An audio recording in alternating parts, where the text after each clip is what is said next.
78ാം കരസേനാ ദിനത്തോടനുബന്ധിച്ച് പ്രൗഢഗംഭീരമായ പരേഡാണ് ജയ്പൂരിൽ നടക്കുന്നത്. ഈ ജയ്പൂരിൽ ഇതാദ്യമായിട്ടാണ് ഈ പരേഡ് നടക്കുന്നത്. ജയ്പൂരിലെ മഹൽ റോഡിലാണ് ഈ പരേഡ് നടക്കുന്നത്. ഡൽഹിക്ക് പുറത്ത് നടക്കുന്ന 4ാമത്തെ കരസേനാ ദിന പരേഡാണ് ഇത്തവണ ജയ്പൂരിൽ നടക്കുന്നത്.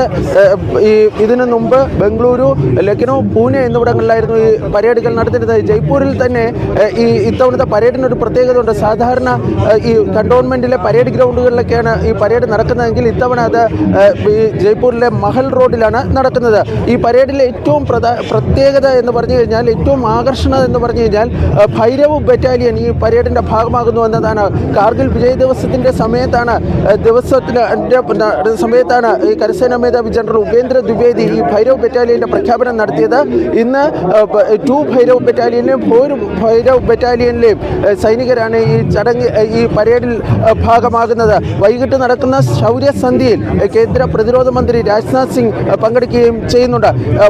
ഈ പരേഡിൽ കേരളത്തിലെ സംബന്ധിച്ചും മലയാളികളെ സംബന്ധിച്ചും ഏറ്റവും അഭിമാനകരമായ കാര്യമെന്ന് പറഞ്ഞാൽ മദ്രാസ് റെജിമെൻറ്റിലെ മലയാളികളായ സൈനികരുടെ ചെണ്ടമേളവും ഈ പരേഡിൻ്റെ ഭാഗമായി ഇന്ന് ഉണ്ട് എന്നതാണ്.